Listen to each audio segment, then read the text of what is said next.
ओम श्री परमात्मने नमः। ओम नमो भगवते वासुदेवाय।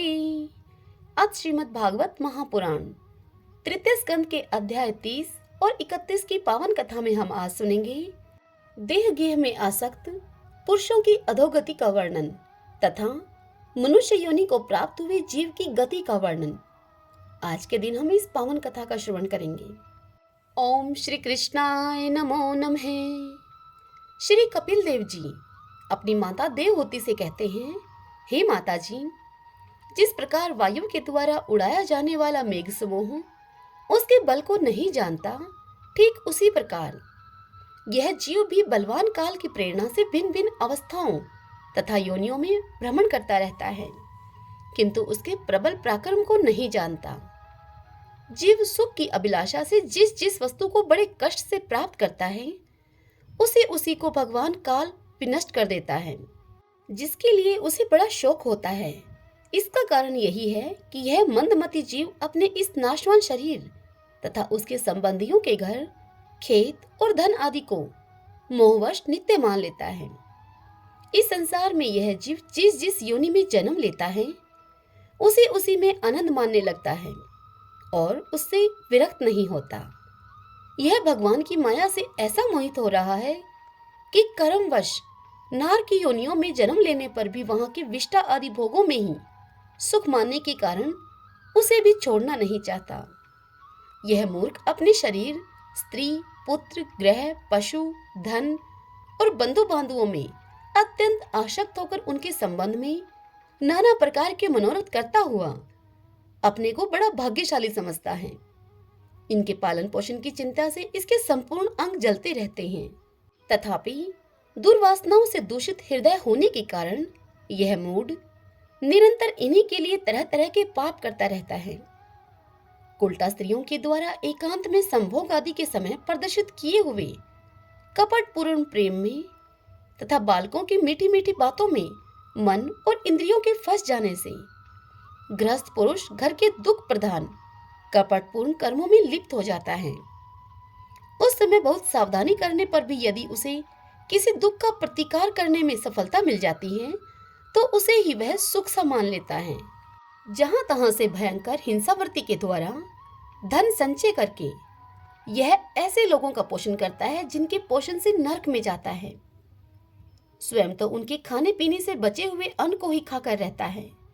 बार बार प्रयत्न करने पर भी जब इसकी कोई जीविका नहीं चलती, तो यह लोभवश अधीर हो जाने से दूसरे के धन की इच्छा करने लगता है।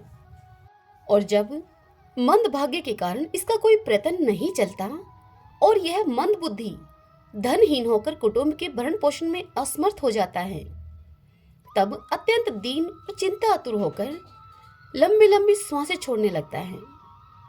इसे अपने पालन पोषण में असमर्थ देखकर इसके वे स्त्री पुत्र आदि इसका पहले के समान आदर भी नहीं करते।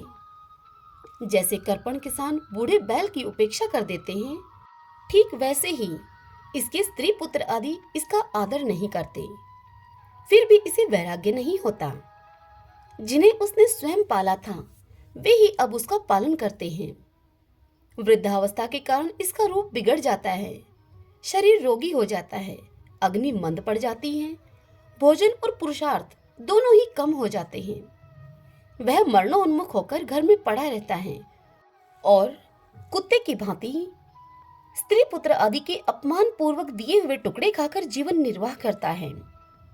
मृत्यु का समय निकट आने पर वायु के उत्क्रमण से इसकी पुतलियां चढ़ जाती हैं। श्वास प्रश्वास की नलिकाएं कफ से रुक जाती हैं।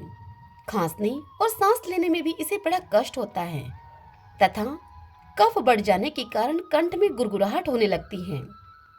यह अपने शोकातुर बंधु बांधुओं से घिरा हुआ पड़ा रहता है और मृत्युपाश के वशीभूत हो जाने से उनके बुलाने पर भी यह बोल नहीं सकता। इस प्रकार जो मूढ़ पुरुष इंद्रियों को न जीतकर निरंतर कुटुंब पोषण में ही लगा रहता है, वह रोते हुए स्वजनों के बीच अत्यंत वेदना से अचेत होकर मृत्यु को प्राप्त होता है। इस अवसर पर उसे लेने के लिए अति भयंकर और रोष युक्त नेत्रों वाले जो 2 यमदूत उसके घर आते हैं, उन्हें देखकर वह भय के कारण मल मूत्र त्याग कर देता है। वे यमदूत उसे यातना देह में डाल देते हैं और फिर जिस प्रकार सिपाही किसी अपराधी को लेकर जाते हैं, ठीक उसी प्रकार उसके गले में रस्सी बांधकर बलात्पूर्वक यमलोक की लंबी यात्रा में उसे ले जाते हैं। उनकी गुड़कियों से उसका हृदय फटने और शरीर कांपने लगता है। मार्ग में उसे कुत्ते नोचते हैं। उस समय अपने पापों को याद करके वह व्याकुल हो उठता है। भूख प्यास उसे बेचैन कर देती है तथा घाम, दावानल और लूओं से वह तपता जाता है। ऐसी अवस्था में जल और विश्राम स्थान से रहित उस तपत बालुका में मार्ग में जब उसे एक पग आगे बढ़ने की भी शक्ति नहीं रहती, उसमें यमदूत उसकी पीठ पर कोड़े बरसाते हैं। तब बड़े कष्ट से उसे चलना ही पड़ता है।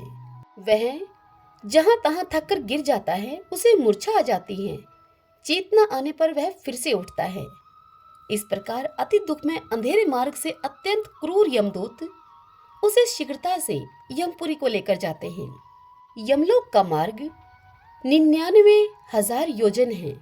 इतने लंबे मार्ग को 2 ही 3 मुहूर्त में तय करके वह नरक में तरह तरह की यातनाएं भोगता है। वहां उसके शरीर को धधकती लकड़ियों आदि के बीच में डालकर जलाया जाता है। कहीं स्वयं और कहीं दूसरों के द्वारा काट काट कर उसे अपना ही मांस खिलाया जाता है। यमपुरी के कुत्तों अथवा गिद्धों के द्वारा जीते जी उसकी आंतें खींची जाती हैं। सांप, बिच्छू और डांस आदि डसने वाले तथा डंक मारने वाले जीवों से उसके शरीर को पीड़ा पहुंचाई जाती है। शरीर को काट कर टुकड़े टुकड़े किया जाता है।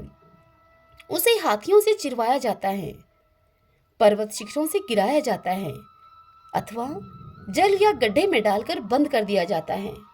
ये सब यातनाएं तथा इसी प्रकार तामिश्र, अंधतामिश्र एवं रौरव आदि नरकों की और भी अनेक यातनाएं स्त्री हो या पुरुष उस जीव को पारस्परिक संसर्ग से होने वाले पाप के कारण भोगनी ही पड़ती हैं।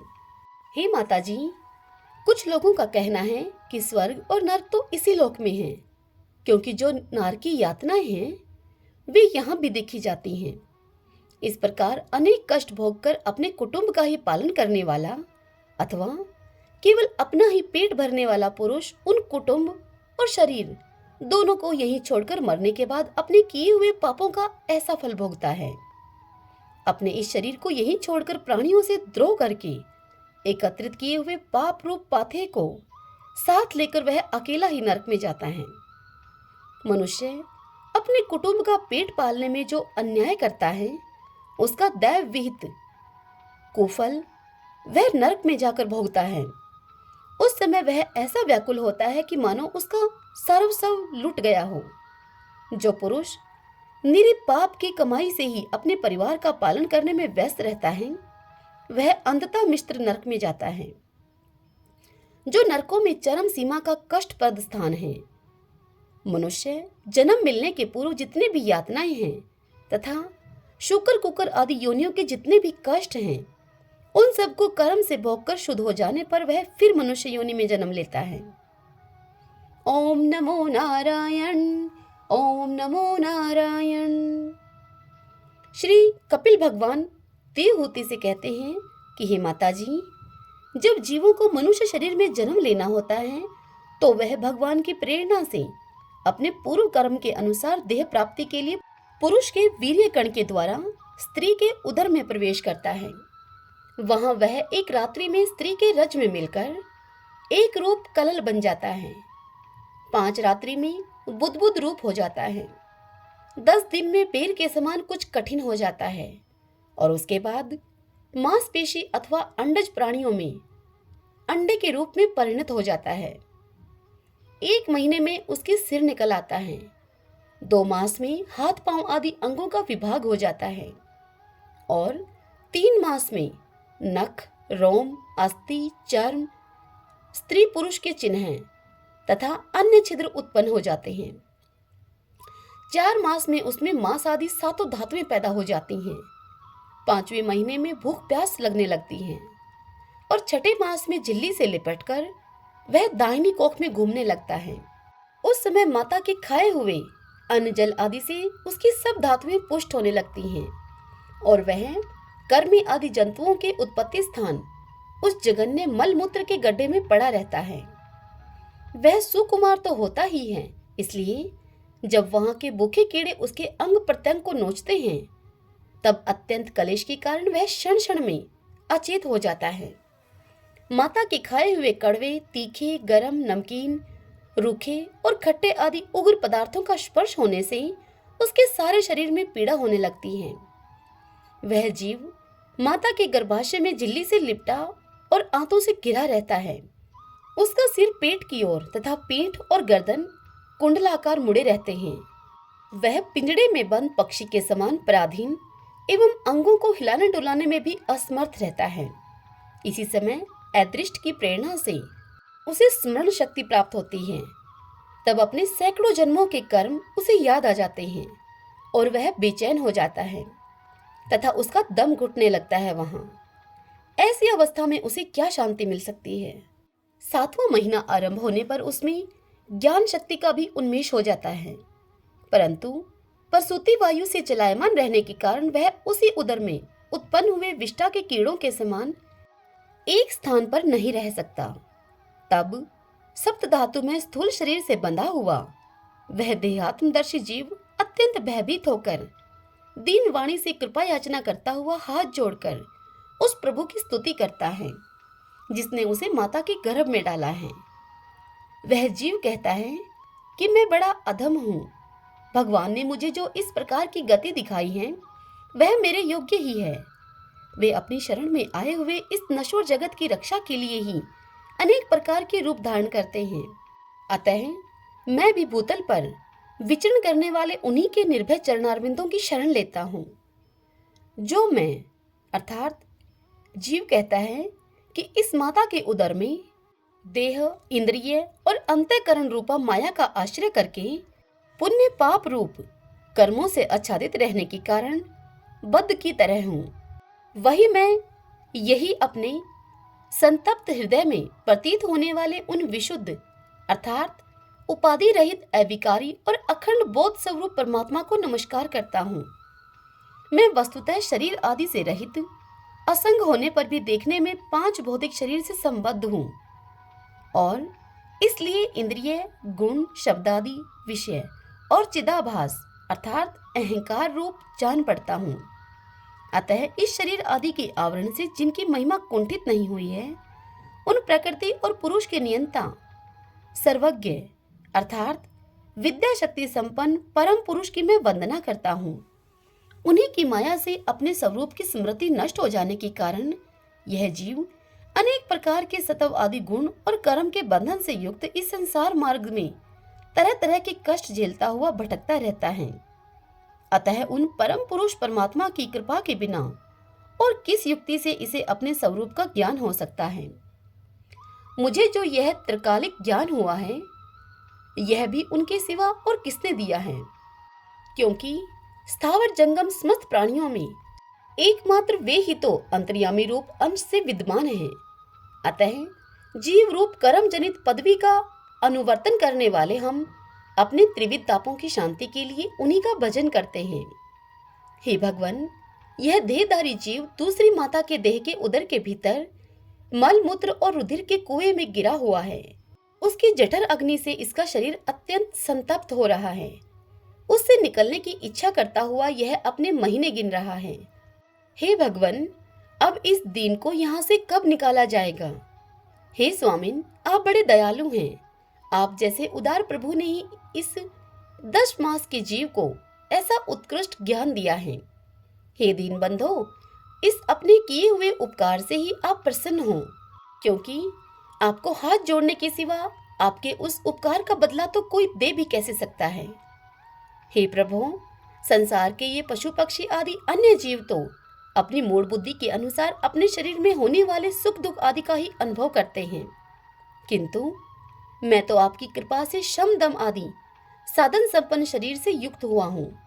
अतः आपकी दी हुई विवेकवती बुद्धि से आप पुराण पुरुष को अपने शरीर के बाहर और भीतर अहंकार के आश्रयभूत आत्मा की भांति प्रत्यक्ष अनुभव करता हूँ। हे भगवान, इस अत्यंत दुख से भरे हुए गर्भाशय में यद्यपि मैं बड़े कष्ट से रह रहा हूँ, तो भी इससे बाहर निकलकर संसार में अंधकूप में गिरने की मुझे बिल्कुल इच्छा नहीं है, क्योंकि उसमें जाने वाले जीव को आपकी माया घेर लेती है, जिसके कारण उसके शरीर में अहम बुद्धि हो जाती है और उसके परिणाम में उसे फिर इस संसार चक्र में ही पड़ना होता है। अतः हे प्रभु, मैं व्याकुलता को छोड़कर हृदय में श्री विष्णु भगवान के चरणों को स्थापित करके अपनी बुद्धि की सहायता से ही अपने को बहुत शीघ्र इस संसार रूप समुद्र से पार लगा दूंगा, जिससे कि मुझे अनेक प्रकार के दोषों से युक्त यह संसार दुख फिर से न प्राप्त हो। श्री कपिल भगवान अपनी माता देवहूति से कहते हैं कि हे माता, वह 10 महीने का जीव गर्भ में ही जब इस प्रकार विवेक संपन्न होकर भगवान की स्तुति करता है, तब उस अधोमुख बालक को प्रसव काल की वायु तत्काल बाहर आने के लिए ढकेलती है। उसके सहसा ठेलने पर वह बालक अत्यंत व्याकुल होकर नीचे सिर करके बड़े कष्ट से बाहर निकलता है। उस समय उसके श्वास की गति रुक जाती है और उसकी पूर्व स्मृति नष्ट हो जाती है। पृथ्वी पर माता के रुधिर और मूत्र में पड़ा हुआ वह बालक विष्ठा के कीड़े के समान छटपटाता है। उसका गर्भवास का सारा ज्ञान नष्ट हो जाता है और वह विपरीत गति अर्थात देह अभिमान रूप अज्ञान दशा को प्राप्त होकर बार बार जोर जोर से रोता है। फिर जो लोग उसका अभिप्राय नहीं समझ सकते, उनके द्वारा उसका पालन पोषण होता है। ऐसी अवस्था में उसे जो प्रतिकूलता प्राप्त होती है, उसका निषेध करने की शक्ति भी उसमें नहीं होती। जब उस जीव को शिशु अवस्था में मैली कुचैली खाट पर सुला दिया जाता है, जिसमें खटमल आदि स्वेदज जीव चिपटे रहते हैं, तब उसमें शरीर को खुजलाने, उठाने अथवा करवट बदलने की भी सामर्थ्य न होने के कारण वह बड़ा कष्ट पाता है। उसकी त्वचा बड़ी कोमल होती है। उसे डांस, मच्छर और खटमल आदि उसी प्रकार से काटते रहते हैं जैसे कि बड़े कीड़े छोटे कीड़ों को काटते हैं। इस समय उसका गर्भ अवस्था का सारा ज्ञान जाता रहता है, सिवा रोने के वह कुछ नहीं कर सकता। इसी प्रकार बाल्य अर्थात कौमार और पौगंड अवस्थाओं के दुख भोग कर वह बालक युवावस्था में पहुंचता है। इस समय उसे यदि कोई इच्छित भोग नहीं प्राप्त होता, तो वह अज्ञानवश उसका क्रोध उद्दीप्त हो उठता है और वह शोकाकुल हो जाता है। देह के साथ ही साथ अभिमान और क्रोध बढ़ जाने के कारण वह काम परवश जीव अपना ही नाश करने के लिए दूसरे कामी पुरुषों के साथ वैर ठान लेता है। खोटी बुद्धि वाला वह अज्ञानी जीव पंचभूतों से रचे हुए इस देह में मिथ्या अभिनिवेश के कारण निरंतर मैं और मेरेपन का अभिमान करने लगता है। जो शरीर इसे वृद्धावस्था आदि अनेक प्रकार के कष्ट ही देता है तथा अविद्या और कर्म के सूत्र से बंधा रहने के कारण सदा इसके पीछे लगा रहता है, उसी के लिए यह तरह तरह के कर्म करता रहता है, जिनमें बंध जाने के कारण इसे बार बार संसार चक्र में पड़ना होता है। सन्मार्ग में चलते हुए यदि इसका किन्हीं जीवा और उपस्थे इंद्रिय के भोगों में लगे हुए विषयी पुरुषों से समागम हो जाता है और यह उनमें आस्था करके उन्हीं का अनुगमन करने लगता है, तो फिर पहले के समान ही फिर नार की योनियों में इसे पड़ना होता है और यह पड़ता भी है। जिनके संग से इसके सत्य, सोच अर्थात बाहर भीतर की पवित्रता, दया, वाणी का संयम, बुद्धि, धन संपत्ति, लज्जा, यश, क्षमा, मन और इंद्रियों का संयम तथा ऐश्वर्य आदि सभी सद्गुण नष्ट हो जाते हैं। उन अत्यंत सोचनीय स्त्रियों के क्रीड़ा मृग अर्थात खिलौना बनकर अशांत, मूढ़ और देहात्मदर्शी असत पुरुषों का संग कभी नहीं करना चाहिए, क्योंकि इस जीव को किसी और का संग करने से ऐसा मोह और बंधन नहीं होता जैसा कि स्त्री और स्त्रियों के संगियों का संग करने से होता है। एक बार अपनी पुत्री सरस्वती को देखकर ब्रह्मा जी भी उसके रूप लावण्य से मोहित हो गए थे और उसके मृगी रूप होकर भागने पर उसके पीछे निर्लजता पूर्वक मृग रूप होकर दौड़ने लगे थे। उन्हीं ब्रह्मा जी ने मरीचि आदि प्रजापतियों की तथा मरीचि आदि ने कश्यप की और कश्यप आदि ने देव, मनुष्य आदि प्राणियों की सृष्टि की। अतः इनमें एक ऋषि परवर नारायण को छोड़कर ऐसा कौन पुरुष हो सकता है जिसकी बुद्धि स्त्री रूपिणी माया से मोहित न हो। अहो, मेरी इस स्त्री रूपिणी माया का बल तो देखो, जो अपने भ्रकुटी विलास मात्र से बड़े बड़े दिग्विजयी वीरों को पैरों से कुचल देती हैं। जो पुरुष योग के परम पद पर आरूढ़ होना चाहता हो अथवा जिसे मेरी सेवा के प्रभाव से आत्मा अनात्मा का विवेक हो गया हो, वह स्त्रियों का संग कभी न करे, क्योंकि स्त्रियों को ऐसे पुरुषों के लिए नरक का खुला द्वार बताया गया है। भगवान की रची हुई यह जो स्त्री रूपणी माया धीरे धीरे सेवा आदि के मिस से पास में आती है, इसे तिनकों से ढके हुए कुएं के समान अपनी मृत्यु ही समझें। स्त्री में आसक्त रहने के कारण तथा अंत समय में स्त्री का ही ध्यान रहने से जीव को स्त्री योनि प्राप्त होती है। इस प्रकार स्त्री योनि को प्राप्त हुआ जीव पुरुष रूप में प्रतीत होने वाली मेरी माया को ही धन, पुत्र और ग्रह आदि देने वाला अपना पति मानता रहता है। सो जिस प्रकार व्याधि का गाना कानों को प्रिय लगने पर भी बेचारे भोले भाले पशु पक्षियों को फंसाकर उनके नाश का ही कारण होता है, उसी प्रकार उन पुत्र, पति और ग्रह आदि को विधाता की निश्चय की हुई अपनी मृत्यु ही जाने। हे देवी, जीव के उपाधिभूत लिंग देह के द्वारा पुरुष एक लोक से दूसरे लोक में जाता है और अपने प्रारब्ध कर्मों को भोगता हुआ निरंतर अन्य देहों की प्राप्ति के लिए दूसरे कर्म करता रहता है। जीव का उपाधि रूप लिंग शरीर तो मोक्ष पर्यंत उसके साथ रहता है तथा भूत, इंद्रिय और मन का कार्य रूप स्थूल शरीर इसका भोग अधिष्ठान है। इन दोनों का परस्पर संगठित होकर कार्य न करना ही प्राणी की मृत्यु है और दोनों का साथ साथ प्रकट होना जन्म कहलाता है। पदार्थों की उपलब्धि के स्थान पर इस स्थूल शरीर में जब उनको ग्रहण करने की योग्यता नहीं रहती, यह उसका मरण है और यह स्थूल शरीर ही मैं हूं, इस अभिमान के साथ उसे देखना उसका जन्म है। नेत्रों में जब किसी दोष के कारण रूप आदि को देखने की योग्यता नहीं रहती, तब उनमें रहने वाली चक्षु इंद्रिय भी रूप देखने में असमर्थ हो जाती हैं। और जब इस नेत्र और उनमें रहने वाली इंद्रिय दोनों ही रूप देखने में असमर्थ हो जाते हैं, तब इन दोनों के साक्षी जीव में भी वह योग्यता नहीं रहती। अतः मुमुक्षु पुरुष को मरण आदि से भय, दीनता अथवा मोह नहीं होना चाहिए। उसे जीव के स्वरूप को जानकर धैर्य पूर्वक निसंग भाव से विचरना चाहिए तथा इस मायामय संसार में योग वैराग्य युक्त सम्यक ज्ञानमयी बुद्धि से शरीर को निक्षेप अर्थात धरोहर की भांति रखकर उसके प्रति अनासक्त रहते हुए विचरण करना चाहिए। हरि ओम तत्सत। ओम नमो नारायण। ओम नमो नारायण। ओम श्री परमात्मने नमः।